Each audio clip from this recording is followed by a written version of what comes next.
Orang tua korban kebakaran gedung Teratron meminta pertanggungjawaban perusahaan atas kematian anaknya. Pihak gedung dianggap lalai karena tak ada sistem keselamatan kerja di gedung Teratron tersebut. Enggak nyampe. Enggak nyampe.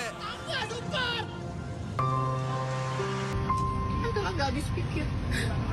Gimana Rehan meregang nyawanya gitu loh. Kena asap lantai 5. Tangis seorang ibu dari salah satu korban pecah saat mengetahui anaknya meninggal dalam insiden kebakaran gedung Teratron Jakarta. Ibu korban Mimi Andriani Nasution mengatakan pertama kali mendapat informasi anaknya menjadi salah satu korban dari HRD. Mimi menyebut anaknya bekerja di gedung Teratron lantai 5.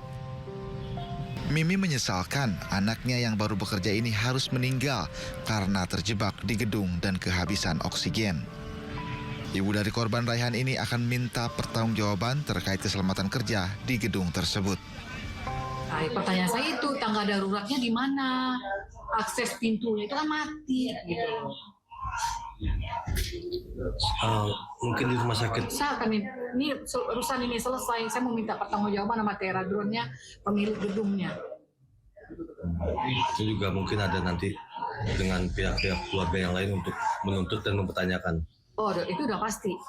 Ya emang sih, ini udah takdirnya Allah ya. Kalau kita orang Islam pasti kan bilang ini udah takdir, emang udah jalannya. Tapi saya sebagai ibunya, saya nggak terima dong. Keselamatan kerjanya nggak ada sama sekali di situ. Kebakaran gedung Teratron terjadi pada Selasa.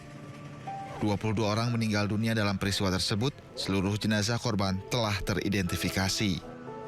Tim Liputan iNews melaporkan.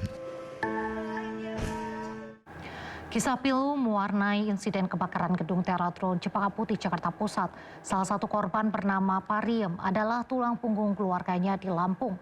Bahkan pihak keluarga tak sampai hati memberitahu ibunya yang sudah sepuh bahwa Pariem telah meninggal dunia.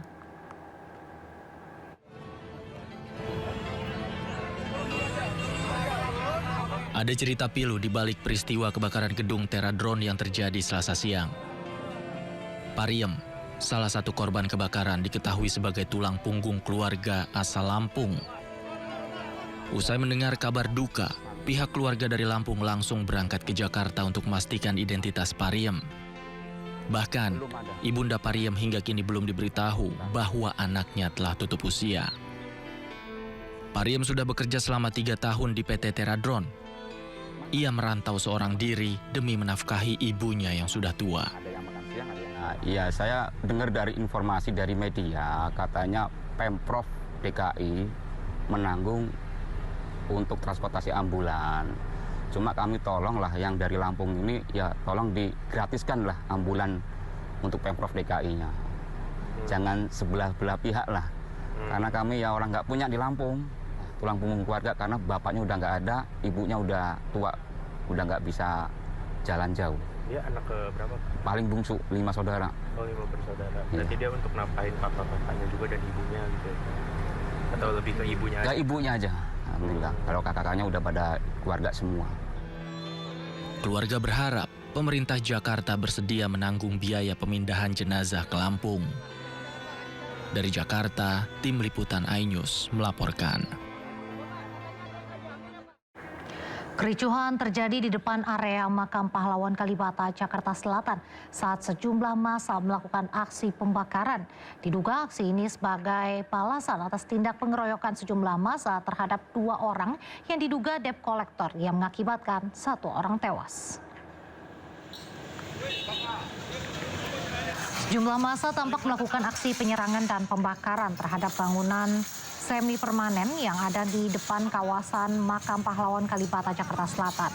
Massa yang melakukan aksi pembakaran diduga terkait tewasnya seorang penagih utang atau debt collector pada Kamis petang akibat dikeroyok sejumlah orang yang turun pada sebuah mobil di depan TMP Kalibata. Penyerangan ini terjadi saat 2 pemuda diduga debt collector berusaha menghentikan seorang pengendara motor. Akibat pengeroyokan ini, 1 orang diduga matel tewas.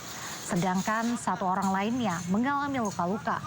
Polisi sendiri masih menyelidiki kasus pengeroyokan yang menewaskan 1 orang ini. Pasca pengeroyokan tersebut, lokasi kejadian didatangi sejumlah orang yang melakukan aksi kekerasan dan pembakaran.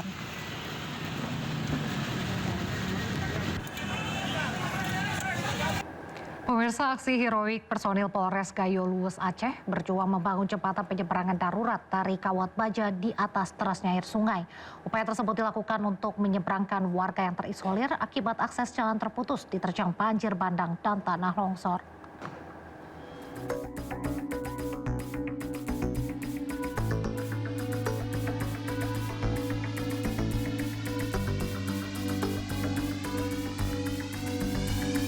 Inilah keberanian Bribka TM Syahputra berjuang keras membangun jembatan penyeberangan darurat dari Kawat Baja di Kecamatan Tripejaya, Aceh. Dengan bergelantungan pada tali Kawat Baja, Bribka Syahputra berusaha menjaga keseimbangan untuk memasang jembatan darurat bagi keselamatan warga. Namun ia sempat terjatuh ke sungai yang berarus deras. Beruntung ia berhasil berenang dan menyelamatkan diri ke tepi sungai. Personil Polres Gayo Luwes, Bribka TM Syahputra membantu masyarakat membuat tali sling untuk menyeberangkan masyarakat yang sakit di 6 desa yang terselir. Pada saat melakukan penyeberangan, tali sling putus sehingga Bribka TM Syahputra hanyut. Alhamdulillah adanya masyarakat di lokasi membantu mengevakuasi sehingga yang bersangkutan selamat. Berkat tekad kuat dan perjuangan tak kenal lelah, akhirnya jembatan sementara dari Kawat Baja berhasil diselesaikan personel Polres Gayo Luwes. Jembatan darurat menjadi penyelamat bagi warga yang terperangkap bencana. Dari Kabupaten Gayo Luwes, Aceh, Medi Arjuna, iNews melaporkan. Pemirsa, bencana banjir bandang dan longsor di Sumatera Barat, Sumatera Utara, dan Aceh menyatukan bangsa Indonesia. Bantuan pun diberikan dari seluruh penjuru Nusantara.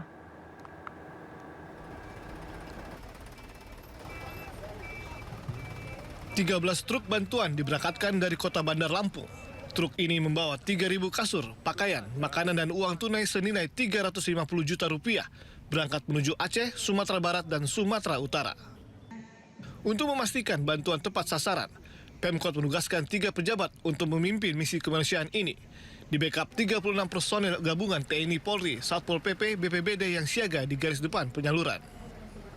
Dan ini semua kita berikan kepada seluruh masyarakat yang terkena bencana Aceh, Medan, dan juga Sumatera Barat.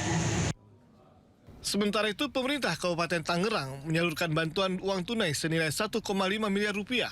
Bantuan ini diberikan melalui Palang Merah Indonesia.